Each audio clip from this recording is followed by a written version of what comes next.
Donc aujourd'hui, peut-on mener une vie sereine et voluptueuse malgré le tragique de l'existence? D'après Lucrèce, oui, on peut mener une vie sereine et voluptueuse malgré le tragique de l'existence. Qu'en pense Lucrèce? D'abord, un mot sur Lucrèce. Lucrèce est un étrange poète épicurien. Il y a une sorte de paradoxe, d'oxymore, de lier les deux termes, le terme de poète et d'épicurien. Comment peut-on être épicurien et poète à la fois? Comment peut-on être disciple, fidèle, orthodoxe d'Épicure et porter, exposer, défendre la philosophie du maître au moyen d'un art décrié par celui auquel on se réfère? Comment c'est possible? Épicure est un amateur d'art très tiède. On verra ça au mois de juin ensemble. Lucrèce, lui, écrit un vaste poème intitulé « De la nature des choses » pour louer et honorer en plusieurs milliers de vers, 7415 vers, répartis en 6 chants, pour exprimer la philosophie d'Épicure, alors que pour Épicure, la poésie ne peut être au service que des fables, des mythologies, ni plus ni moins que des mensonges. La poésie, c'est du mensonge pour Épicure. Et pourtant, le disciple très orthodoxe qu'est Lucrèce va célébrer Épicure avec un long poème, un énorme poème. Lucrèce prouvera que non, que la poésie n'est pas mensonge. La poésie est au service, avec Lucrèce, de la vérité et de la vie.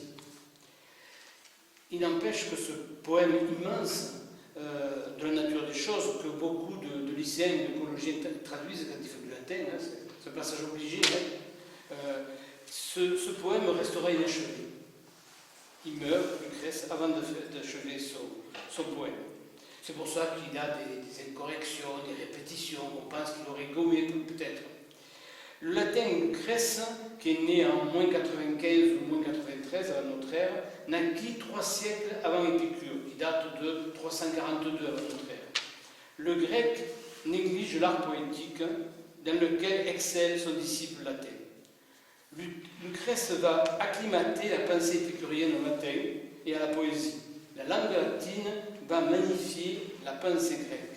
Même les latins non épicuriens reconnaîtront la valeur de l'œuvre poétique de Lucrèce. Cicéron, c'est même lui qui va faire paraître le poème, l'œuvre, après la mort de Lucrèce, et il en fera l'éloge, même s'il ne partage pas les positions épicuriennes, il est plutôt stoïcien peut-être. Autre bizarrerie de Lucrèce, on ne sait rien de sa vie. On ne sait rien de sa vie. Est-ce par fidélité au principe épicurien, cache ta vie? Peut-être qu'il avait caché sa vie. On ne sait pas grand-chose. On ne sait même rien. Comme simple biographie de Lucrèce, on n'a que réputation calomnieuse, largement inventée, d'une part par le catholique Jérôme, qui finira saint, et par un psychiatre, Logre. C'est les deux personnes qui nous parlent de Lucrèce. Pour le premier, Lucrèce est un salaud, dépravé, pour le second, un malade. C'est clair. Jérôme, qui est un prestigieux commentateur de la Bible, s'insupporte de la sérénité réaliste et du réalisme serein de Lucrèce, qui est aussi parfaitement anti-religieux, Lucrèce. Ce que n'est pas d'ailleurs, nous verrons le mois prochain, ce qui n'est pas vraiment Épicure. Épicure n'est pas anti-religieux. Lucrèce, lui, il est vraiment anti-religieux. Pourtant, les deux croient à l'existence des dieux. Ça, mais on verra ça le mois prochain. Il faut dire qu'au temps de Jérôme, ce bougre de Lucrèce, comme il le nomme, mort 4 ou 5 siècles plus tôt que Jérôme, est beaucoup lu et très apprécié encore. Et ça, Jérôme, il a du mal à l'accepter. Sa langue, son style, sa sagesse enchantent aussi bien les instruits, mais aussi tout le peuple. Longtemps après sa mort, le poème de Lucrèce résiste encore à l'emprise du christianisme, qui n'arrive pas à l'éliminer. La condamnation chrétienne porte principalement, comme le dit Jérôme lui-même, sur le matérialisme enchanté du poète. Matérialisme enchanté, belle expression, belle, juste, Lucrèce aurait aimé. Mais pour Jérôme, c'est insupportable. Le diagnostic du psychiatre, c'est mélancolique, dépressif, mystique sans Dieu. Pour le psychiatre, c'est surtout de Dieu. Bon. Délirant, mélancolique, impuissant. Tout cela, bien sûr, sans aucun argument biographique, puisqu'il n'existe pas de biographie.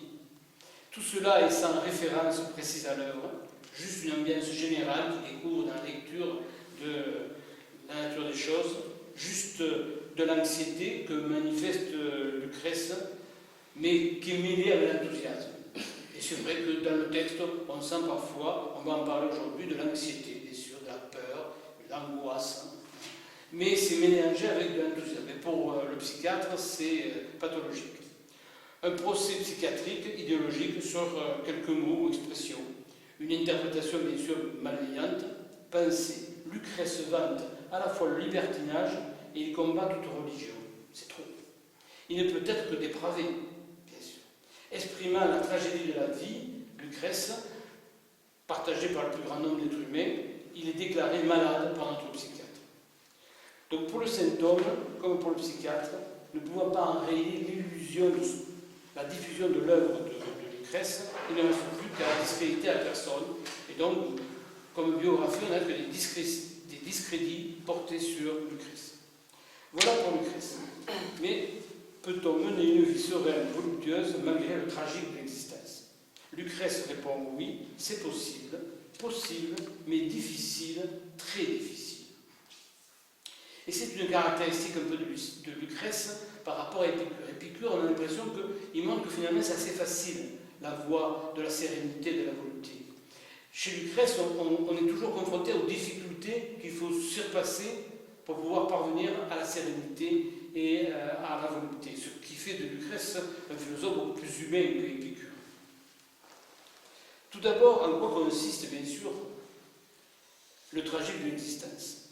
Le tragique réside, pour Lucrèce, dans le fait que les humains, ces êtres éphémères, n'ont de cesse de s'adonner à la violence, les uns envers les autres, et à la mise à mort de leur alter ego.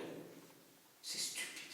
C'est stupide, les hommes vont mourir, et on hâte le mouvement. Et vous savez que pour Lucrèce, après la mort, il n'y a plus rien. Donc ça veut dire que tout est perdu. Le peu d'années qu'on peut vivre dans le monde. Comme s'ils ne souffraient pas suffisamment dans leur chair de mille affections et maladies, ils en inventent d'autres, les hommes. La torture, l'inquisition religieuse contre les mécréants, les esprits libres et les déclarées sorcières, l'esclavage, le viol, en tout genre. Le viol physique, mais aussi mental. Le génocide, par exemple, le génocide des Bosniaques musulmans, il n'y a pas longtemps chez nous, par les Serbes chrétiens orthodoxes, le ferait hurler de douleur et de rage. Voici deux peuples vivants accordés pendant des dizaines d'années en Yougoslavie, et tout d'un coup, l'un élimine l'autre, du jour au lendemain. De même pour les sunnites contre les chiites et les chrétiens. Je ne supporterai pas. La dispute, le conflit, la guerre, toujours recommencée. Voilà le drame absolu pour Lucrèce. La paix, devenant belliqueuse, se réduit au mieux au silence des canons et à la dissuasion nucléaire. Lucrèce ne supporterait pas plus. L'assassinat comme méthode de règlement des conflits entre croyants et incroyants. Vous savez à quoi je fais référence. A de quoi faire hurler Lucrèce. La lutte contre la religion au moyen de l'humiliation des croyants serait insupportable pour Lucrèce. Il n'aimerait pas Charlie. Il ne serait pas Charlie. Non. Il s'appelle Charlie parce qu'on ne doit pas traiter les croyants en les ridiculisant. On peut critiquer leur religion, mais sûrement pas se moquer d'eux. Et se moquer de leur Dieu. On peut les combattre, ce que ferait Lucrèce, mais qui combattrait la religion et pas les croyants. Les humains trouvent toujours des mots, bien sûr, je vais oublier de dire, ils condamneraient aussi le meurtre de la rédaction de Charlie Hebdo, bien sûr. Les humains trouvent toujours des motifs de meurtre par la guerre, par le terrorisme, par la non-assistance à l'étranger en danger, comme aujourd'hui les étrangers qui se trouvent à Calais, par l'oppression des femmes, des enfants, par l'exploitation du monde du travail au profit du monde du capital. Les humains ne trouvent pas mieux qu'à se donner comme assurance de vie une énergie de destruction massive immaîtrisable qu'est l'énergie nucléaire. Le travail humain est colossalement consacré à produire des armes de plus en plus meurtrières. Voilà ce que dirait aujourd'hui Lucrèce. Que le peuple se fasse la guerre à eux-mêmes en une guerre civile est, comme le dira plus tard Pascal, le plus grand des maux. L'amour même se transforme en haine. Jamais l'inverse. La haine ne devient jamais amour, mais l'amour devient souvent haine. Et cela tant dans les rapports sociaux que dans les relations interpersonnelles. La cruauté généralisée, fait remarquer Lucrèce, de Guantanamo et de ses tortures au califat islamique et ses exécutions, c'est la cruauté. Et la cruauté est maîtresse du monde. Des guerres menées par les puissances occidentales dans des pays où ces derniers n'ont pas été invités, assassinant des civils. Insupportable. Les religions et les superstitions portent même fort en général à l'anéantissement des humains. Si toute violence n'est pas meurtrière, toute empêche de vivre. Les humains ont le goût pour la souffrance imposée à autrui, aux femmes, aux enfants, aux êtres de couleur, aux étrangers. Pour Lucrèce, la folie meurtrière des humains se trouve tout entière dans un récit mythologique. C'est le récit de l'assassinat d'Iphigénie raconté par Échille. La mort horrible d'Iphigénie à valeur de symbole. Rappelez-vous, Agamemnon sacrifie sa fille Iphigénie pour obtenir de la déesse Diane que le vent se lève afin que sa flotte puisse prendre la direction de la ville de Troie. C'est le père qui fait exécuter sa fille pour satisfaire la déesse Diane. Vous voyez que c'est pas d'aujourd'hui qu'on peut sacrifier des êtres humains pour le prophète ou pour Dieu. Voilà ce que écrit Lucrèce. C'est le sacrifice d'Iphigénie selon Échille. Il y en a deux autres, il y a ceux au moins d'Euripide et d'Homère, mais là il cite Échille. Il dit aussi: ainsi, en Olydie, c'est une ville près de Thèbes, l'autel de la Vierge Trivia, c'est Diane, du sang d'Iphigénie fut horriblement souillé par l'élite des Grecs, la fleur des guerriers. Dès que sa coiffure virginale fut ceinte du bandeau, dont les larges tresses encadrent ses joues, elle aperçut devant l'autel son père affligé, les prêtres auprès de lui dissimulant le couteau, et le peuple qui répandait des larmes à sa vue.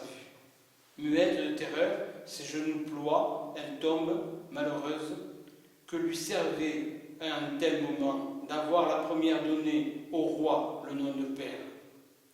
Saisie à main d'homme, elle fut portée tremblante à l'autel, non pour accomplir les rites solennels et s'en retrouver au champ clair de l'hyménée, mais vierge sacrée au sacrilège, à l'heure des noces, tombée, triste, victime, immolée par son père, pour un départ heureux et béni de sa flotte.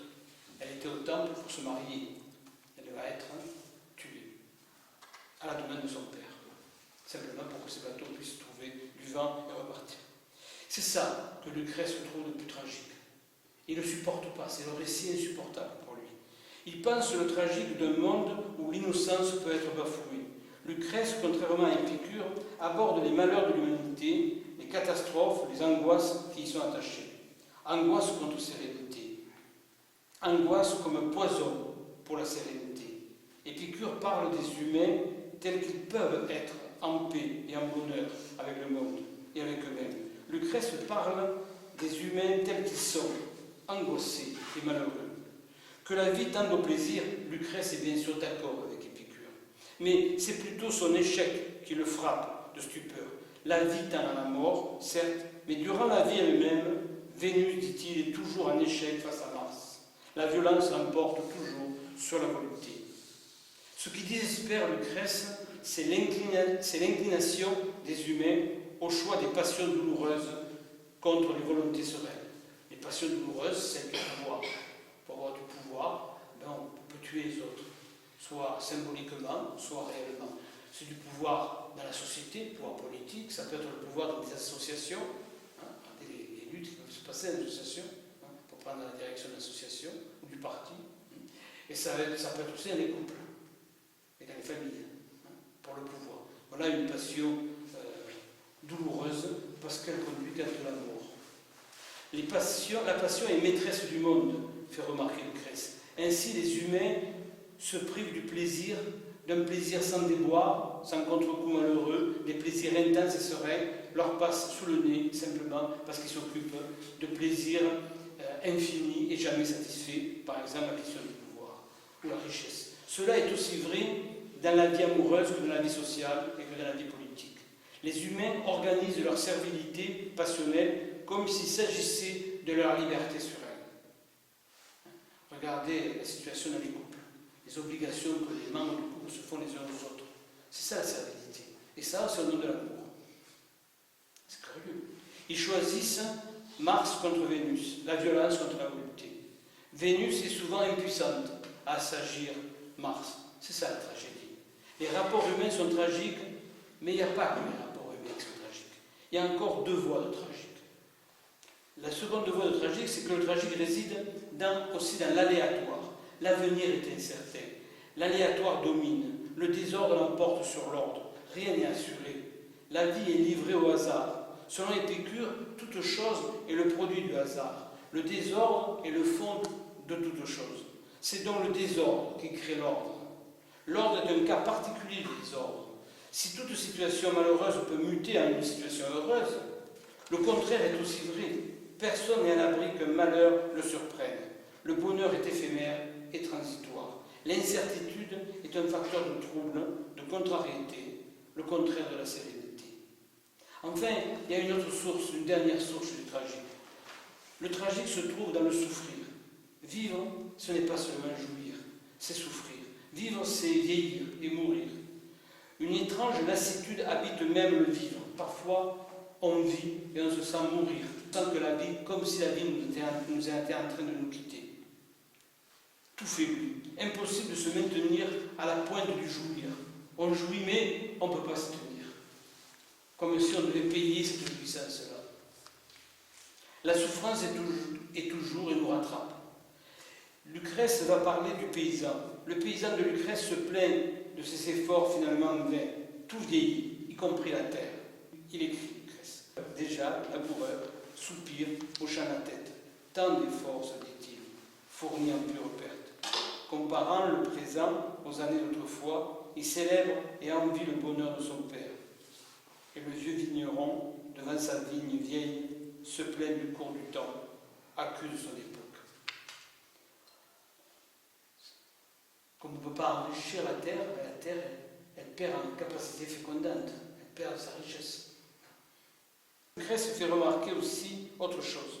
Il parle de l'enfant qui pleure, l'enfant qui naît, qui commence par pleurer. Et il dit on ne peut pas lui donner tort à l'enfant de pleurer quand il naît, parce que la souffrance l'attend, bien plus que le plaisir. Y aurait-il un inconvénient d'être né? Peut-être. Le nouveau-né ressemble au marin que les flots ont vomi. Il gît, nu, sans langage, sans rien. De ce qui aide à vivre, échoué sur les rives, du jour comme arraché du ventre de sa mère, il pleure. Il emplit tout de ses vagissements. Il a raison. La vie réserve tant de mots. Tout ça n'est pas très gai. Comment? C'est là que c'est de la rasthénie. La condition humaine ne porte pas naturellement à la sérénité pour la personne. Pourtant, Lucrèce célèbre le plaisir d'exister. Comment sortir de cette tension? Comment surmonter le mal de vivre? Comment dépasser le tragique? Lucrèce, comme Épicure, la réponse c'est par la rigueur de la pensée, par un effort intellectuel colossal. Il faut tenter de vivre malgré tout. Le poète connaît les ténèbres, le philosophe, lui, connaît la lumière. Il faut bien observer la vie et en rendre compte. Il n'y a aucune raison d'avoir peur de la vie. Les malheurs sont accidentels, les bonheurs certes aussi, mais les bonheurs dépendent de la manière de conduire sa vie. Vouer sa vie à la recherche du simple et pur plaisir d'exister. Sans avoir des objets, des quantités, sans avoir la consommation, sans avoir du pouvoir. Le fait d'être là, et pour ceux qui n'ont pas encore froid, on est bien. Si vous êtes assis, vous pourriez être debout et être beaucoup plus mal. Donc on devrait se réjouir d'être assis. En plus, vous avez la possibilité de tendre vos jambes, vous vous rendez compte, le plaisir que vous avez. C'est ça le simple plaisir d'exister. Ce qui gâte la vie, c'est la peur de vivre. La sérénité est toujours une peur surmontée. Et ça, c'est propre à Lucrèce par rapport à Épicure qui n'aborde jamais cette question. Donc, la sérénité, c'est toujours une peur surmontée. L'angoisse, c'est avoir peur de sa peur. Je vais passer un examen médical, il peut être douloureux. Bien avant même, la veille, 3 mois avant, je commence à avoir peur. Cette peur est complètement inutile. Parce que soit ça va me faire mal, mais le fait d'avoir peur avant ne sert à rien. Et si je n'ai pas aussi mal que ce que j'ai peur, j'aurais eu peur pour rien. J'aurais gâté la vie pour rien. C'est la peur du diagnostic qui est plus justifiée comme Clio de 5 à 7. Là. Ah oui, c'est pas tellement l'examen médical, c'est les résultats. L'angoisse donc est la peur de la peur. La volupté est un triomphe sur l'angoisse, sur la peur de la peur. Les plaisirs, y compris les moindres, et surtout les moindres, sont à rechercher et à maintenir et à faire durer. Je vous renvoie à la conférence que j'ai faite sur les plaisirs, que vous trouverez sur TV Metz. Le simple plaisir d'exister est à cultiver avec souhait. Exister, nous réjouir malgré les tourments tragiques. Exister peut être un bienheureux moment entre deux néants, entre le néant d'avant la naissance et le néant d'après la mort. Pourquoi rater ce court espace de temps? Puisque c'est ça qui nous dit. Et dans ce court instant, pourquoi ne pas tout faire pour rechercher les plaisirs simples qu'on ne peut pas nous dérober? L'épicurien et l'épicurienne ont pour soin et volonté de protéger au mieux les plaisirs et les situations qui leur sont favorables. Comment reproduire des situations favorables au plaisir et comment fuir des situations qui sont déplaisantes. Il faut sortir quand c'est déplaisant, pas rester dans une situation déplaisante. Et il faut toujours chercher le petit plaisir de pas grand-chose, mais qui met à l'aise et en accord avec le monde.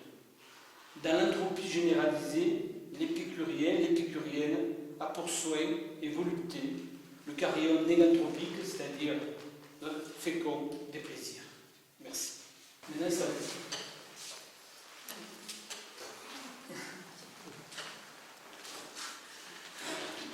Voilà, boire de l'eau. C'est pas moi qui parle, mais c'est moi qui parle.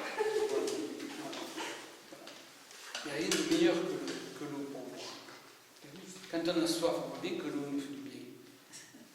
Lucrèce, il aurait été content d'aller au Cap d'Agde de l'été quand même.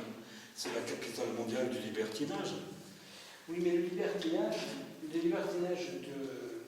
Lucrèce est très particulier. Parce que c'est pas une libertinage de consommation. Hein, c'est un compagnonnage. Ça veut dire le couple est d'abord un couple d'amis. Et il peut y avoir dans ce couple d'amis du charnel ou pas. Et le charnel peut aller de la caresse sur le front à l'accouplement. Voilà. Et donc, bien sûr, quand on est avec quelqu'un et qu'on a envie de se caresser, il n'y a aucune raison, si la personne de vis-à-vis est d'accord, de ne pas le faire. Mais ce n'est pas une entreprise.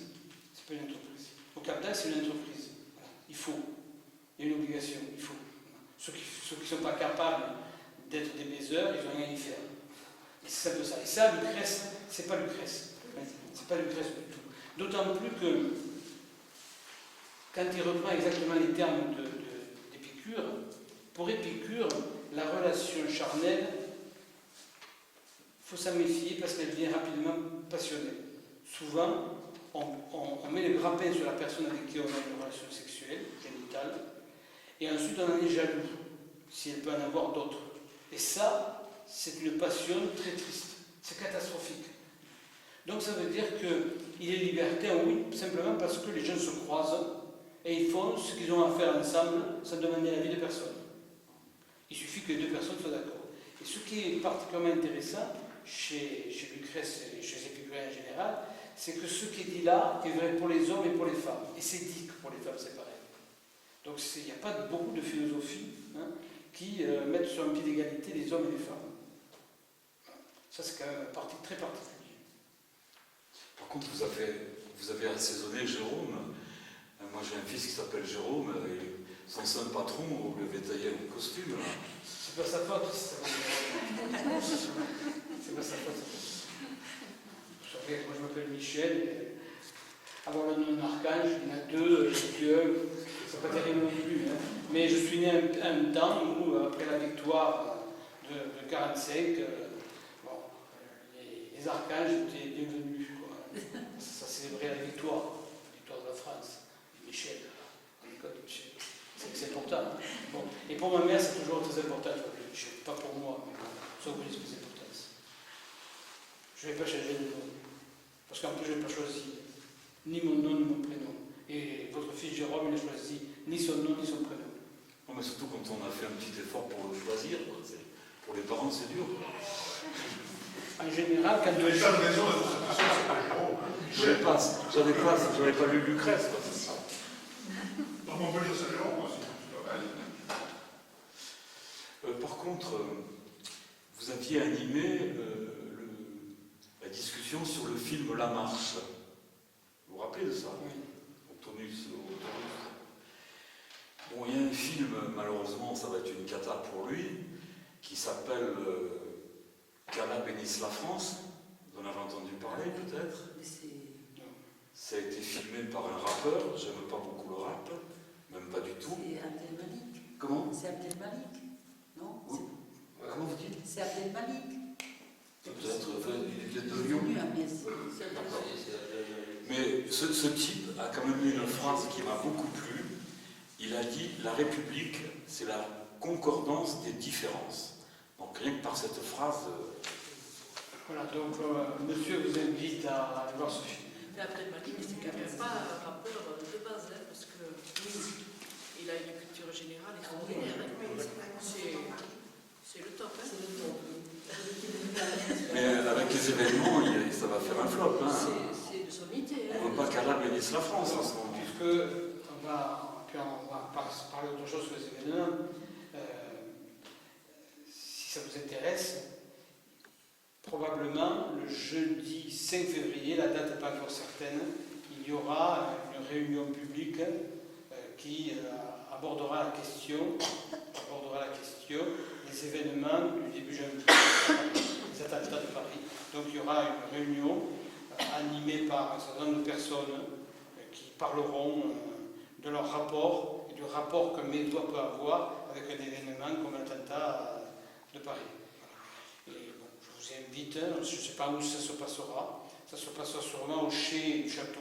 Là vous verrez, ce sera pas mal parce que j'imagine que tous les gens qui vont parler ne sont pas d'accord entre eux. Après, il y aurait 6 personnes qui prendront la parole 10 minutes et ensuite le public pourra intervenir. Bon, moi j'espère aussi que la langue de bois ne soit pas retenue et que les gens puissent aller foncer, que chacun puisse dire ce qu'il a à bien dire. Moi j'en ferai partie et je vous assure que je dirai ce que je pense. Donc, On ne nous attendra pas avec les bracelets à la sortie.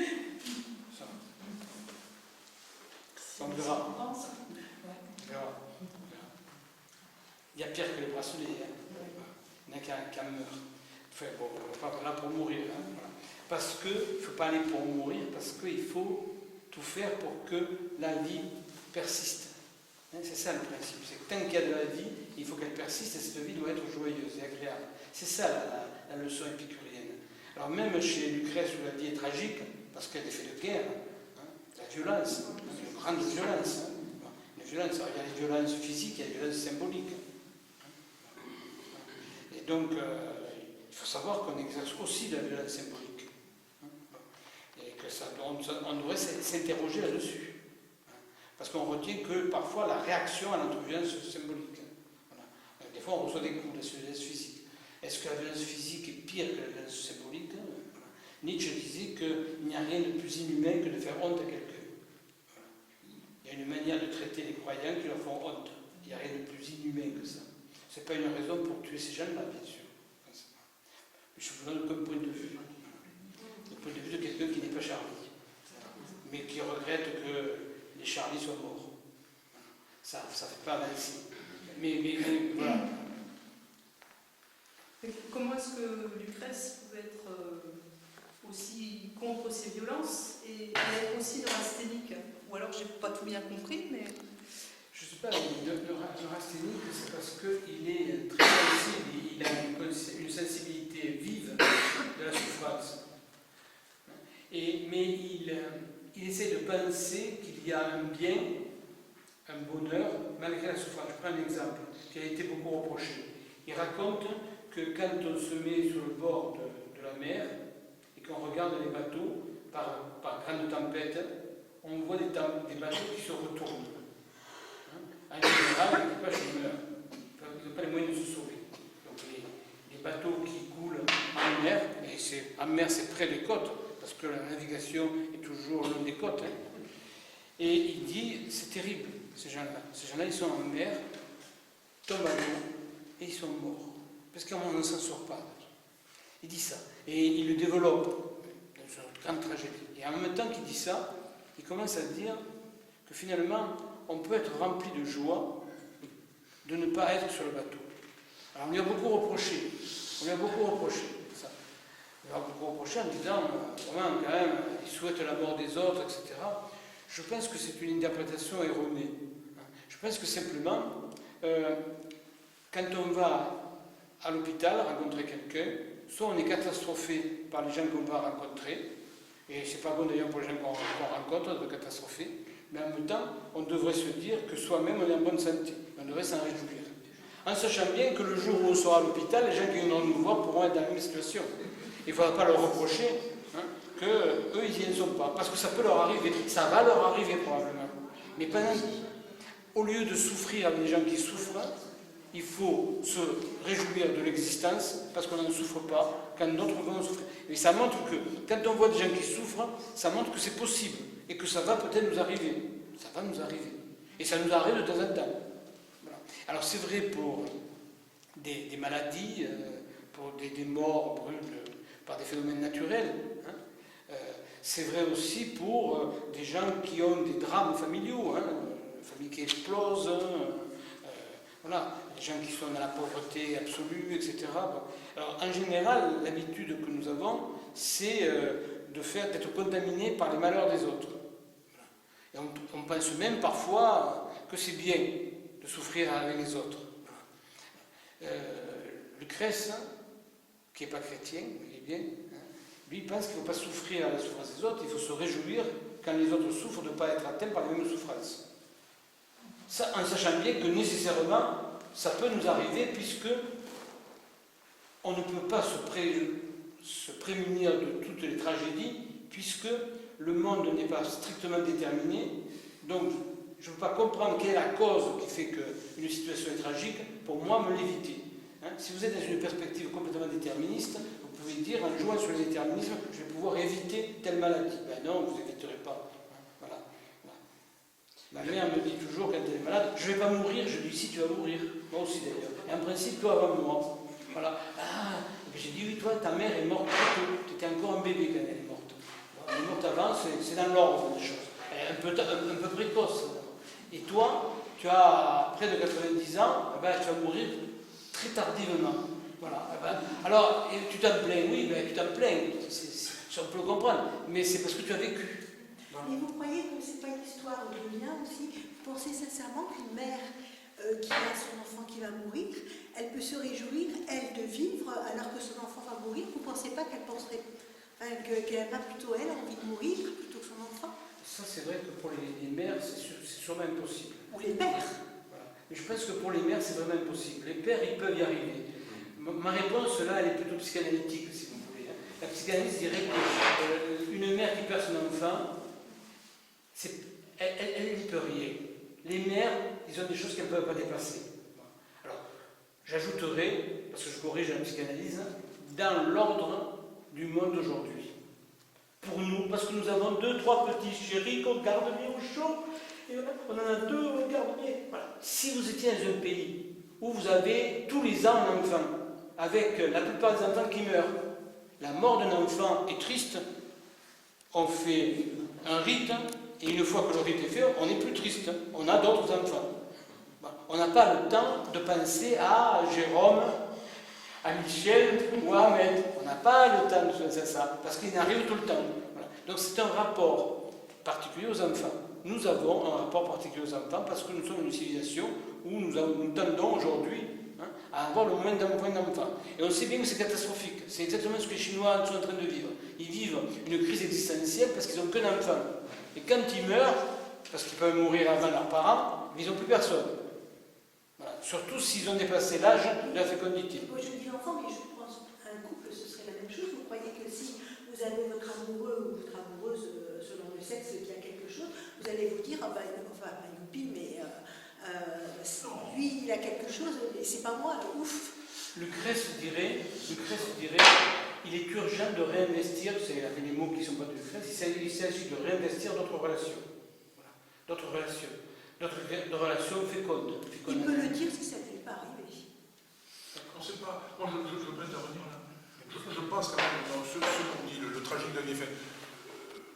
L'époque où Lucrèce écrit, une époque terrible. Je veux dire, il faut savoir que l'histoire du bateau, effectivement, moi j'ai traduit ça dans l'Odyssée, et Iphigénie, j'invite tous les gens à le lire. C'est un texte magnifique, le sacrifice d'Iphigénie, et dans l'Échille, et dans Lucrèce. Enfin, ça m'a rappelé des choses très précises. Mais c'est une situation qui est horrible. Je veux dire, les proscriptions de Pompée, les proscriptions à Rome, où on affichait des listes de gens en disant vous pouvez égorger un tel, Kratos, Prodéo. C'est ce contexte-là, cette fin de la République romaine qui dure quand même un siècle quasiment, où on s'entrégorge tranquillement. On comprend qu'il y a un certain nombre d'intellectuels et de beaux esprits et de gens de qualité qui ont eu une envie de retrait par rapport à l'investissement citoyen qui était, je dirais, la carrière de l'honnête homme à cette époque-là. Tous les gens bien nés pouvaient envisager l'investissement dans l'activité publique ou même simplement la relation sociale, la vie sociale. Et on comprend très bien qu'il y a des gens qui ont voulu se retirer de ça. Et que, alors, les réponses sont diverses selon les écoles philosophiques, mais là, et la neurasthénie qu'on a reproché à Lucrèce, etc., c'est peut-être aussi un certain réalisme par rapport à une époque. Il n'y a pas d'allusion historique dans Lucrèce, on ne les sent pas. Moi, je ne vais pas souvenir que je l'ai lu beaucoup, mais quand on imagine le temps dans lequel il a vécu, j'étais bien plus funèbre qu'aujourd'hui, je vous assure. Aujourd'hui, c'est du pipi de chat, excusez-moi. Je veux dire, les types de Charlie Hebdo qui se font massacrer par 2 jobards, c'est rien à côté des listes de proscription. C'est-à-dire, des gens, on affiche leur nom, et le premier qui les rencontre a le droit de les humilier. Les fatwas à côté, c'était presque de l'amateurisme. Alors on verra ça quand donc voilà, donc voilà, je finis. Donc quand on dit pourquoi on sent de la... Enfin, je veux dire, pour moi qui ai bien vécu l'Antiquité, je veux dire, je comprends. Voilà, par rapport à d'autres qui ont fait d'autres investissements et d'autres engagements dans la même époque, mais c'est quand même une époque vraiment tragique, mais au sens... Donc quand il dit les bateaux coulent, moi je m'en suis sorti, et je suis content de m'être sorti. Si on se dit les bateaux coulent, c'est j'ai X amis qui se sont fait égorger, et moi je suis vivant, voilà, on peut transposer un peu les choses, enfin, bon, je glose peut-être, sans rien savoir, mais de ce qu'a été le vécu de ce monsieur, mais c'est une époque troublée, quoi. Ça voudrait dire qu'il ne vit pas dans la lamentation, en fait. Il regrette ce qui s'est passé, mais en même temps, il surpasse ça et réinvestit les champs de la vie. Il est aussi dans la lamentation, mais il la surmonte. C'est la différence avec Épicure. Épicure, on n'a pas grand-chose sur le texte, mais il passe pour ses disciples pour quelqu'un qui est au-dessus des hommes.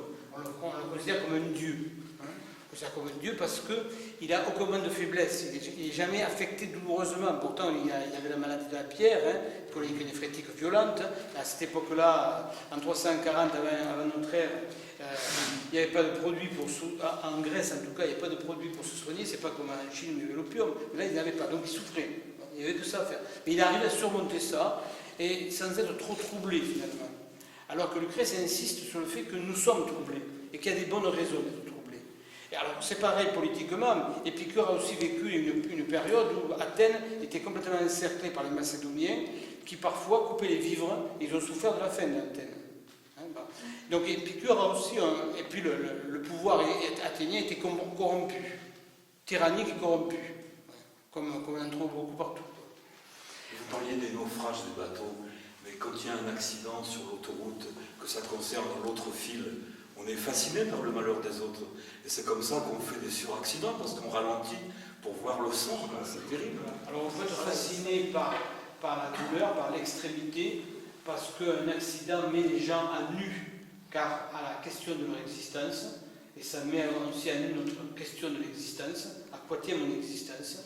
On peut être fasciné par ça. Ensuite, le fait qu'on soit triste, qu'on soit joyeux, c'est autre chose.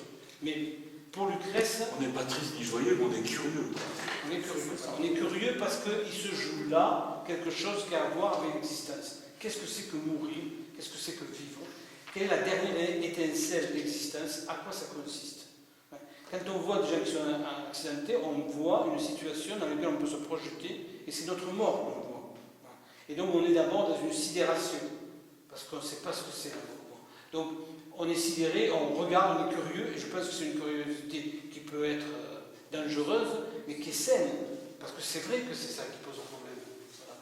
Et en même temps, si on sait que c'est ça, on a une attitude de mise à distance du phénomène émotionnel. Et ça, c'est une démarche assez épicurienne, assez philosophique en général. Ça veut dire que la raison prend le dessus par rapport à l'émotion. Une manière de supporter les émotions fortes, c'est de les rationaliser. C'est pour toutes les émotions, pour la mort, c'est comme ça, mais aussi pour les drames de la vie, les drames professionnels, les drames familiaux, etc. Si vous avez le réflexe d'essayer de donner des explications, aussi farfelues que soient ces explications d'ailleurs, plus vous allez faire de l'interprétation intellectuelle et plus vous allez surmonter vos émotions. Voilà. Même si c'est faux. Vous parliez tout à l'heure que la douleur était proche du plaisir. En médecine, il existe un terme que l'on appelle douleur exquise. C'est une douleur très précise, à un endroit très précis, c'est une douleur exquise. Voilà. Elle n'est pas généralisée. Pour Lucrèce et Épicure, les deux sont bien séparés. Il y en a un qu'on doit fuir et l'autre on doit chercher.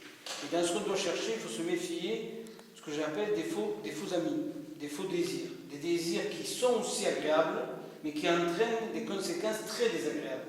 En général, pour Épicure, il y a le pouvoir, il y a la richesse, il y a la gloire. Tout ça, ça apporte du plaisir, certes. Mais souvent, ça apporte des déplaisirs plus grands. De même que le mariage.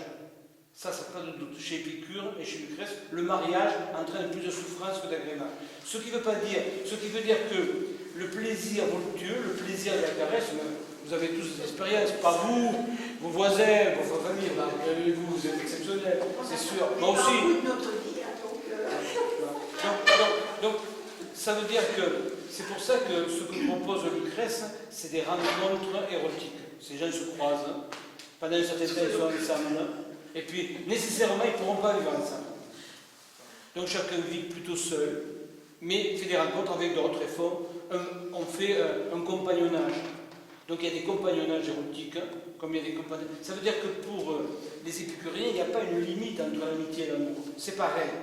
Et d'ailleurs, ils préfèrent parler d'amitié que d'amour.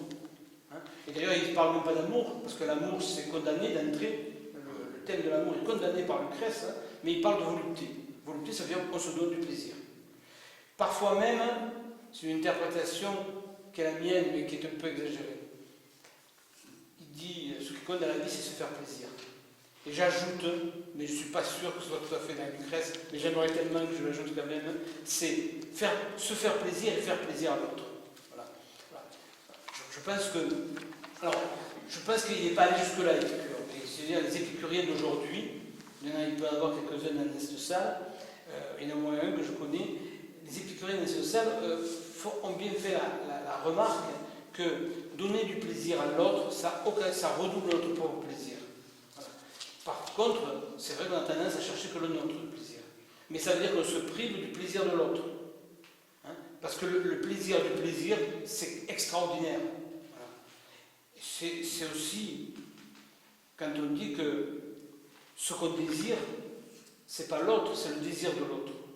Donc ça veut dire que ce qui nous met en tension, amoureuse ou amicale, c'est que l'autre me désire. Voilà. Et finalement, j'exagère un peu, tant pis. C'est ça l'essentiel. Voilà, c'est ça l'essentiel. La preuve, c'est que dans la prostitution, les prostituées font semblant. Tu viens, chérie. Ah, t'es beau, etc. Alors tout le monde sait que c'est que foutaise, mais ça fait rien, c'est dit, et ça fait bien, ça fait du bien. Voilà. Dans les couples, c'est pareil aussi. Les couples, quand l'un ou l'autre fait semblant de jouir, ça fait plaisir à l'autre. Voilà. Et donc parfois, il paraît que les femmes sont spécialistes de faire semblant. Voilà. Les hommes s'en foutent parce que les hommes ne tiennent pas compte des femmes. Mais les femmes qui tiennent compte des hommes, elles sont bien obligées à tenir compte des hommes de trahir. Je vais vous raconter une histoire.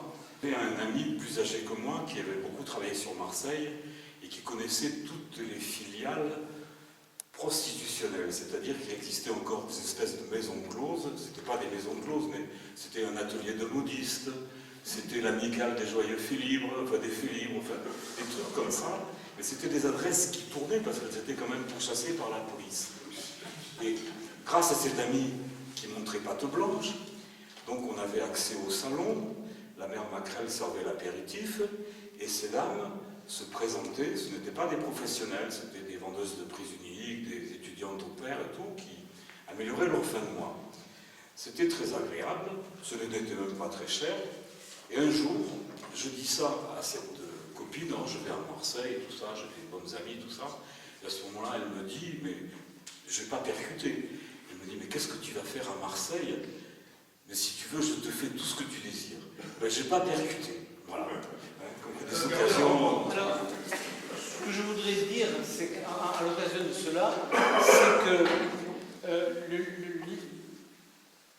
la liberté dans les rapports entre les hommes et les femmes, entre les hommes et les femmes, on pourrait dire ça aujourd'hui, c'est toujours homme-femme, les femmes et hommes chez Épicure, les rapports homosexuels ne sont pas traités, la question ne sont pas traitées. Il n'y a pas de prostitution. Bien qu'il y a une forme de prostitution, je dis ça, mais il faut que je corrige de suite, il y a des courtisanes. L'avantage des courtisanes, c'est-à-dire des femmes qui, en Grèce en tout cas, chez Épicure, il y a des femmes qui, il y a deux façons d'être femme. Soit on devient maîtresse de maison, ça donne un pouvoir très limité dans sa ferme, c'est ça, hein. On est la maîtresse du domestique, domestique de la maison, on sait. Et l'homme est à l'extérieur, c'est très méditerranéen. Et puis, ces femmes-là n'ont pas beaucoup de liberté et ne sont pas tellement considérées par leurs hommes. Et puis, il y a des femmes qui peuvent être considérées par les hommes. Ce sont des courtisanes, ce qu'on pourrait appeler aujourd'hui des prostituées. Sauf que... Les escortes girls, maintenant. Alors. Voilà, je ne sais pas, je n'ai pas l'expérience des escortes girls. Bon, des courtisanes non plus, mais j'ai lu les descriptions. Parce que c'est des femmes particulièrement instruites, et en général assez libres. Ça ressemble plus aux geishas japonaises qu'à des escortes girls. Voilà, tout à fait. Ça veut dire qu'elles ont plus de droits dans leur rapport aux autres que ce qu'est une femme mariée. Une femme mariée n'a aucun droit. Elle n'a pas le droit de tromper son mari et elle a des obligations à l'intention de son mari. Ce qui n'a pas changé. C'est toujours pareil. Pour Épicure, il dit la vie sexuelle, si ça ne vous fait pas de mal, c'est déjà pas mal. Mais ça, en principe, ça ne fait pas beaucoup de bien. C'est son expérience. Alors, ça, c'est l'expérience d'Épicure. Lucrèce a une autre attitude. Lui, il est pour la multiplicité des rencontres entre les gens et que les gens ne se possèdent pas. Voilà. Donc, il considère que l'amour, c'est la possession d'un autre. Des rapports de possession de propriétaire. Enfin, il ne dit pas comme ça, mais de possession. Voilà. Et donc, ce n'est pas un rapport libre. C'est un rapport de posséder. Parce qu'en fait, les deux sont possédés. On est possédé par l'objet qu'on possède. Voilà. Et donc, mais vous voyez bien que la difficulté, c'est que les rencontres sont aléatoires. Alors que le mariage, c'est un truc, c'est j'en choisis une ou j'en choisis un, et tac, je le garde. Je bloque tout et il est à moi. Après, l'ayant bloqué, il dépérit, mais c'est pas grave. Je préfère une plante qui dépérisse, mais elle est à moi. Il y a marqué mon nom sur le pot. Voilà. C'est à cela que Lucrèce se bat. Il se dit, c'est pas un bon calcul. Un bon calcul, c'est quand les deux personnes sont apprêtées pour un moment l'un à l'autre.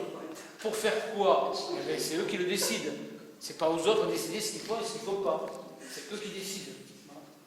Alors, pour vous rappeler que DSK n'est pas le seul, Georges Simenon, dans sa longue vie, a honoré plus de 10 000 femmes. Oui, mais ça... Oui, non seulement parce qu'il avait du succès, mais parce qu'il existe en Suisse des maisons galantes. Oui. Voilà.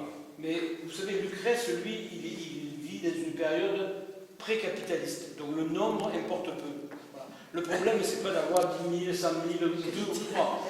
Et même si quelqu'un n'a qu'un compagne, mais qu'il est satisfait comme ça, pendant toute sa vie, eh bien, c'est bien. Hein. Voilà. Mais vous voyez, le seul fait qu'on vante le chiffre, on fait du chiffre. Oui, c'est pas étonnant, c'est le système capitaliste. Et même les grands écrivains sont prisonniers du système capitaliste. Philippe Solers aussi fait ça. Il commençait par son personnel de maison féminin, et puis par sa belle-fille, Mylène de Mongeau. Voilà. Il est content. C'est ce qu'il avait sous la main. Il fait du nombre. Mais vous voyez, Épicure, ça n'a rien à voir à faire avec du nombre. Hein, pour se dire, c'est la qualité plus que la quantité. Mais c'est aussi parce qu'il est une période pré-capitaliste. On ne thésaurise pas, on n'accumule pas. Elles sont toutes différentes. Oui, mais ça n'a aucun intérêt d'être différentes. Voilà. C'est pas... si vous voulez, pour les philosophes, comme épicurien, le plus grand plaisir, c'est l'amitié et de s'entretenir des questions de philosophie. Question de philosophie, c'est toujours, il m'arrive ça, comment je vais répondre à ça? Parce que chez la philosophie épicurienne, il y a des grands principes, mais il n'y a pas de morale. L'épicurisme, il n'y a pas de morale. Il y a des grands principes, c'est toujours choisir le plaisir qui entraînera le moins de déplaisir. Donc quelqu'un est dans une situation, qu'est-ce que je dois faire? Et il va demander aux autres qu'est-ce qu'ils en pensent. Il va raconter sa situation. Et les autres vont lui poser des questions sur sa situation. Et petit à petit, il va faire de son vécu, celui qui parle, la matière première de savoir. Il va devenir savant de son vécu. Et à partir de là, il va décider ce qu'il fait ou ce qu'il ne fait pas. Voilà. Par exemple, il peut avoir une maison à Athènes et vivre dans la communauté épicurienne. Et puis, sa femme lui demande de rentrer à la maison. Voilà. Et il a envie d'être près de sa femme et il a envie d'être dans la communauté. Mais sa femme ne veut pas se déplacer à la communauté. Qu'est-ce qu'il fait? Problème. Mais à ce problème-là, il n'y a pas de réponse universelle. Ça dépend de chacun. Il faut qu'il choisisse la solution qui lui procurera le plus de plaisir sans que ce plaisir-là entraîne un déplaisir. Et ça se travaille. Ça se travaille par la discussion, en cercle, avec les philosophes. Bien sûr qu'il peut y avoir des philosophes plus maîtres que d'autres. Épicure fait partie des maîtres. Hein, bon. Donc sa parole, on l'écoute. Mais après, chacun fait ce qu'il veut. Donc ce gars-là, il va sortir, il va rejoindre sa femme, ou il va quitter sa femme. On ne sait pas ce qu'il va faire. Mais il n'y a que lui qui peut le savoir. Parce que les individus sont uniques. Voilà. Et c'est ça qui est le cœur de la vie épicurienne. Le plus grand plaisir, c'est ces discussions-là. Que dans ces discussions-là, on soit très corporel, c'est une pratique corporelle. Mais il n'y a pas une pratique. Vous voyez, nous dans notre civilisation, on n'a pas fini. Vivant qu'on en finisse avec ça. Nous, on a la relation sexuelle, elle est génitale, d'abord. Voilà. Et la deuxième, c'est le coït. Pénétration, pas de pénétration, pas d'amour. C'est ça, on a ces représentations. Mais c'est que des représentations d'avant-hier. Hein. L'humanité a vécu à toute autre chose. Mais nous, depuis avant-hier, c'est-à-dire, oui, il n'y a pas longtemps, depuis avant-hier, on croit que c'est ça l'amour. Voilà. Et tout le monde y croit. Et tout le monde le fait comme ça. Hein. Moi aussi, d'ailleurs, je fais comme ça. Mais je sais en même temps que je repère parfois que chez d'autres, parfois, c'est pas tout à fait ça. Que par exemple, il n'y a pas le culte de la pénétration. Alors que nous, on a le culte de la pénétration. Voilà. Attendez, c'est tout à fait justifié. Un livre vient de sortir d'un célèbre cancérologue qui s'appelle David Kayat. Alors, il donne beaucoup de recettes sur l'alimentation et tout ça. Et puis, il y a un chapitre qui s'appelle « Et si on faisait l'amour ?» Alors, là, il vous explique que la masturbation... La masturbation, c'est pas suffisant parce que... Je n'ai pas parlé de masturbation, je ne pas parler de ça. Non, attendez. Il dit que justement, il faut pénétration pour qu'il y ait un volume d'éjaculat suffisant, nécessaire à éliminer les toxines. Et voilà, non, mais c'est un livre qui vient de sortir. Oui, mais moi, je ne parle médecine. Il y a de tout, hein. Il y a même des saloperies qui sortent tous les jours. Donc la masturbation, c'est pas suffisant. Non, mais moi, il faut pénétration. Moi, je ne parle pas de ça, je ne parle pas de masturbation. Je parle simplement que il y a des canons sur ce qu'est le fait de faire l'amour. Par exemple, pour les épicuriens, ça arrive très souvent, on a des lettres d'Épicure, hein, où un disciple à lui, alors on est en cours de discussion d'une situation, sûrement on ne sait pas laquelle, hein, et le disciple se lève, se met à genoux devant les genoux d'Épicure et lui caresse ses genoux et il pleure sur ses genoux. Voilà. Ce que fait Épicure, c'est qu'il se relève, il relève son jeune disciple, il le raccompagne sur son banc, sur son tabouret, il se met à genoux devant lui et il lui caresse les genoux. Vous voyez bien, il n'y a pas aucune once d'évocation d'un rapport sexuel. Mais ça veut dire quand même qu'en public, parce que c'est en public que ça se fait, il y a une chaleur humaine. On ne le verrait pas ça entre nous, on ne pourrait pas le voir ça, ça ne se fait pas. Non mais ça c'est une mœurs, c'est sur les mœurs antiques. Hein. C'est-à-dire que prier à monter d'Achille qui vient de tuer son fils, cette attitude-là, il se met et lui caresse les genoux. Mais c'est l'attitude du suppliant dans l'Antiquité, donc ça veut dire c'est un acte de déférence par rapport au maître. Hein, c'est pas, enfin, je veux dire, ça n'a pas a priori de signification érotique. Hein, voilà. Non, bien sûr. Mais ça veut dire que le corps intervient. Mais il y a le langage, oui, voilà, il y a une démonstration. Il y a un langage du corps. Il y a un langage démonstratif. Voilà. Alors, on a aussi des histoires de ce genre ailleurs, qui dans notre histoire culturelle, mais qu'on a oubliées parce qu'elles ont été tellement déformées, aseptisées. Quand même, on a une culture chrétienne, la plupart d'entre nous.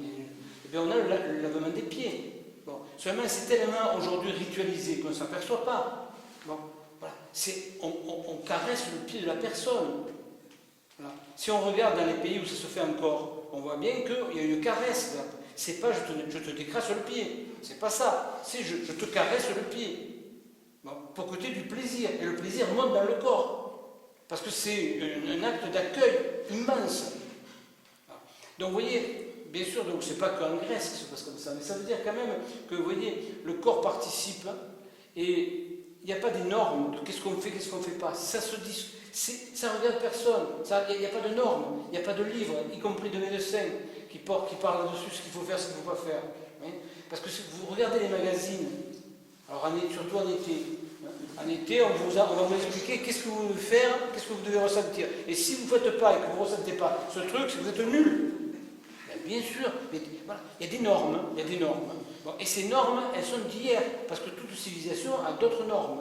Voilà. Non, mais je ne vous parle pas des normes, parce que la médecine est basée sur des statistiques. Donc ils ont comparé des ecclésiastiques qui, a priori, hommes et femmes ont beaucoup moins de rapports sexuels que les autres, et l'incidence des cancers de la prostate ou des cancers du sein chez les abstinents. Donc c'est quand même, c'est pas des normes, hein, c'est des constatations. L'espérance de vie chez le clergé est supérieure à la moyenne de la population. Enfin, je ne vais pas regarder les statistiques les plus récentes, juste. À l'époque où je m'intéressais à la démographie, c'était comme ça. Dans le rapport aux autres, savoir que si on attend tout de l'autre, on sera déçu et on aura un déplaisir plus grand. C'est ça que Lucrèce critique dans l'amour, c'est qu'on met le partenaire ou la partenaire sur un piédestal et il ne peut pas garantir de nous faire échapper à la solitude. Alors au début, bien sûr qu'on échappe à la solitude. Et puis un jour, on retrouve des fois la solitude. Parce que personne ne peut sauver personne de la solitude. C'est tragique. C'est tragique. La seule chose qu'on peut faire, c'est de changer de partenaire. Mais changer de partenaire sans dire que le partenaire sera nécessairement érotique. Pas nécessairement. C'est pas la question. En tout cas, la seule question, c'est ne pas dépendre de quelqu'un d'autre.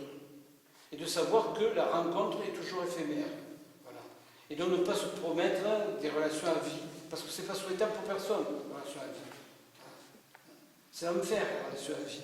Voilà. Et oui, mais je ne parle pas de moi, bien sûr, je me garderai bien. Je parle de Lucrèce. C'est surprenant d'entendre ce genre de choses. Voilà.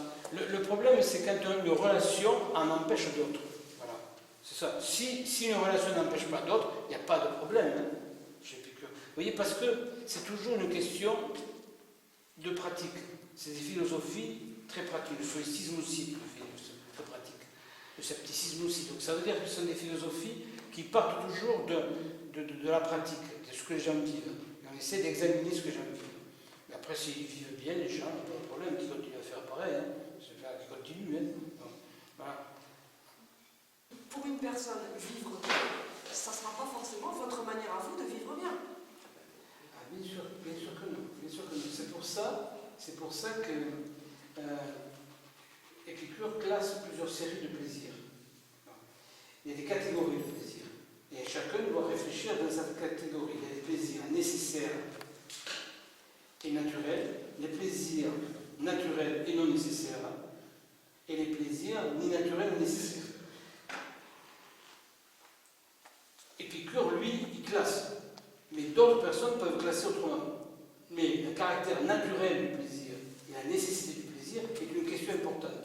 Par exemple, chez Épicure, le désir sexuel n'est pas nécessaire. Il est naturel, mais pas nécessaire. Ce qui veut dire que sa satisfaction n'est pas absolument nécessaire pour lui. Par contre, pour Lucrèce, c'est tout à fait différent. Le désir sexuel est un désir à la fois naturel et nécessaire. Et donc tous les plaisirs naturels et nécessaires sont à satisfaire. Donc vous voyez, chez Épicure, ce n'est pas la même chose, bien que lui ait eu aussi recours aux courtisanes. On sait un cas de courtisane. Donc on sait qu'il doit le faire. Voilà. Mais donc il peut prendre des plaisirs qui sont naturels, bien sûr, mais pas nécessaires. Mais il faut se méfier de ce qui n'est pas nécessaire, parce qu'il peut avoir un débordement. Et quand c'est ni naturel ni nécessaire, comme c'est pas nécessaire, il va le faire, et c'est pas naturel, ça veut dire que ça ne fait pas taire le désir. Quand vous avez soif, que vous buvez de l'eau, vous n'avez plus soif. Le désir s'arrête. Il y a des désirs où on n'arrête plus. C'est le cas de l'écrivain dont parlait monsieur tout à l'heure. Il commençait par vous arrêter. Les épicuriens diront, bien sûr, c'est un désir non naturel et non nécessaire. Non naturel, ça veut dire qu'on ne trouve pas à satisfaire son désir. Ce désir est toujours relancé. Et plus il est relancé, et plus ça vous demande un coup moral, un coup éthique, un coup psychologique, un coup physique, etc. Hein? La psychanalyse dit, si on n'avait pas un surmoi, on baiserait tout le temps, et pas très longtemps, parce qu'au bout de quelques mois, on serait mort de fatigue. Parce qu'on ne prend même pas le temps de manger, ni de boire. Parce qu'effectivement, surtout si on a beaucoup de plaisir, c'est un circuit très court de plaisir. Et c'est assez facile. C'est la masturbation, parce que monsieur s'est intéressé à la masturbation. Mais c'est vrai qu'il y a des gens qui ont été obligés de stériliser leur désir parce qu'ils vont crever. Vous avez beaucoup de gens comme ça. Vous avez par exemple les schizophrènes. Vous avez des schizophrènes qui se masturbent en permanence. Mais ils en meurent si on les laisse faire. Donc il faut les empêcher. On les empêche chimiquement. Voilà. Parce que trop, c'est trop. Voilà. Et les schizophrènes, ils nous représentent. Nous aussi, on est comme ça. Mais nous, on a un surmoi et ça se règle inconsciemment. Voilà. Je dis tant mieux, hein, parce que s'il fallait que je règle ça tout le temps et tous les jours, à toutes les minutes, ça serait insupportable. Bien sûr, heureusement. Parce que quand même, ce qui est quand même caractéristique, je ne sais pas si c'est culturel ou naturel, si on fait la différence entre les deux, c'est que l'animal, lui, a des périodes d'accouplement. Mais nous, on peut s'accoupler tout le temps. À n'importe quel moment, on va sauter les uns sur les autres. Heureusement que ça se règle un peu sans nous. Oui, mais pour l'animal, l'accouplement, c'est procréation obligatoire. Il n'y a pas la notion de plaisir que nous avons. C'est une chose. Ça, on ne sait pas si c'est le plaisir ou pas, mais en tout cas, c'est vrai que ça débouche. Nous, on est arrivé à séparer le plaisir de la procréation. Voilà. Ça, c'est plus fait. On est plus rusé. Ça montre bien qu'est-ce qui vous intéresse. Et la procréation, 2, 3, et basta. Donc, comme on n'en a pas beaucoup, on y tient. Mais on en a, c'est le système capitaliste. Hein. La rareté crée la valeur. Voilà. Donc, nous, on n'a pas beaucoup d'enfants par rapport au fait qu'on peut en avoir beaucoup plus. Un par an, hein, c'est facile, un par an. Hein, bon. C'est facile, je ne sais pas pour qui, pas pour les femmes. Enfin, bon, en général, les femmes étaient contentes parce que c'était leur seul bien-être. La seule valeur qu'elles avaient, vous avez encore des gens comme ça, hein, dans les établissements scolaires, dans les collèges. Hein. Vous avez des jeunes filles qui ne trouvent qu'une solution pour avoir de la valeur, pour être féconde, c'est de féconder les enfants. Parce que ça, c'est relativement facile. Bon, sauf si anatomiquement ou physiologiquement, il y a des problèmes. Voilà. Ça, c'est terrible quand même, de condamner qu'à cette fécondité-là. Quand on a celle-là plus d'autres, voilà, on varie. Parfois, on peut en renoncer à certaines pour d'autres. Voilà. Donc, voilà, ça veut dire que quand même, ces plaisirs-là, alors le caractère naturel, ça pose problème, parce qu'en fait, je dis ça, mais je ne suis pas tout d'accord avec Épicure, parce que le désir, il n'est jamais naturel, il est culturel. On est fabriqué, on nous fabrique le désir. Regardez tout ce que vous voyez dans la rue, les images, tout ça. Et ça détermine notre sexualité, bien sûr. Les films à la télé, les films au cinéma, les revues. Regardez les revues que vous avez. Ça détermine notre sexualité. Donc ce n'est pas la nature qui détermine notre sexualité, c'est la culture. Et une culture particulière avec des idéologies, des idées différentes, etc. Donc ça peut être intéressant de repérer comment on est déterminé. Voilà. Donc quand je dis que Épicure affirme qu'il y a des désirs naturels et nécessaires, à son époque, on peut le croire, hein, mais on sait que par exemple la sexualité spartiate, ce n'était pas la même que les Athéniens. Voilà. Donc ça veut dire aussi qu'il y avait une culture de ville, de cité, qui faisait que les relations sociales, les relations amoureuses étaient différentes. On valorise l'âge est valorisé. C'est pour ça que par exemple dans le jardin d'Épicure, c'est la communauté qui monte, et dans les communautés épicuriennes à Herculanum par exemple, hein, dans la villa des Papyrus à Herculanum, c'est une autre communauté épicurienne. On dit toujours, c'est assez étonnant parce que c'est une communauté d'hommes, bon, ça c'est normal, de femmes. Ah, les femmes peuvent rentrer, oui, elles peuvent rentrer, accompagner ou non, surtout ces communautés dans lesquelles on rentre, on sort, et même les enfants. Alors ça, c'est inattendu. Ça veut dire que c'est une communauté qui est ouverte aux enfants, et qui, bien sûr que les enfants pourraient toujours rentrer dans les communautés, mais ils comptent pour du beurre, les enfants. Souvent, en Grèce, ils comptent pour du beurre. Jusqu'à 7 ans, hein. Après 7 ans, ils sont déjà quasiment des adultes. Hein. Mais jusqu'à 7 ans, les enfants participent aux discussions entre les philosophes. Ça veut dire les premières philosophies en classe maternelle, c'est chez les épicuriens. Comment? C'était Herculanum. Oui, c'est Herculanum. À Herculanum, il y avait des enfants en bas âge, donc au-dessous de 7 ans, je ne sais pas quel âge, mais qui venaient assister aux réunions.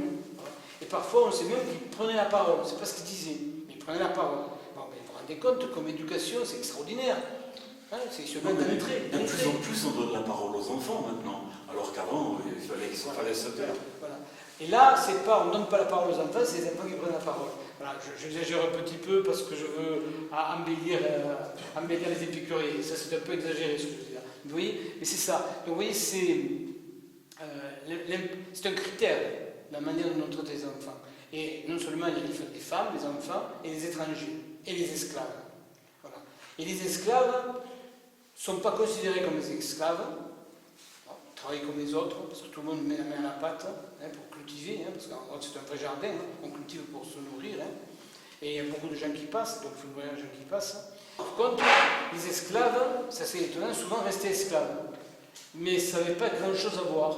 Par contre, parfois, quand Épicure meurt, il a 2 esclaves qui est attaché à sa personne, et il annonce qu'il va les libérer. Comment on dit ça, ils libérer un esclave, ça s'appelle une... Affranchir un esclave. Les affranchir. Voilà. Mais voilà. C'est une pratique assez commune, ça aussi. Comment? C'est pas propre à Épicure. Non. C'est assez commun que des maîtres qui avaient des... en mourant, effectivement, libèrent. C'est assez fréquent. Bien sûr. Ah, écoutez, je pense que nous avons atteint nos limites.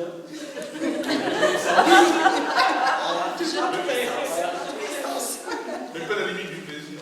Non. Donc vous voyez, penser, la sérénité, c'est le dépassement de la peur. Ça veut dire que ce qui nuit à notre volupté et à notre sérénité, c'est la peur. Donc il s'agit de se guérir de la peur. Alors pour se guérir de la peur, il y a par exemple vivre le moment présent. À quoi ça sert d'avoir peur de ce qui va se passer tout à l'heure? Vivons pleinement le moment présent, surtout si ce moment présent est particulièrement agréable. Voilà. Vivons à plein ce moment agréable, parce que c'est le dernier de ce type-là. Parce qu'il ne se reproduira pas une seconde. C'est la dernière fois qu'on se voit dans la position des uns et des autres avec les mots qu'on emploie. Vous vous rendez compte, la chance qu'on a? Certains diront, si je n'avais pas remarqué que j'avais de la chance d'avoir assisté à ce débat. Mais si, parce que c'est la dernière fois que vous avez assisté à ce débat-là. Vous vous rendez compte? Voilà, et bien, vous ne perdez rien, je vous souhaite une bonne soirée et beaucoup de plaisir ce soir. Au revoir.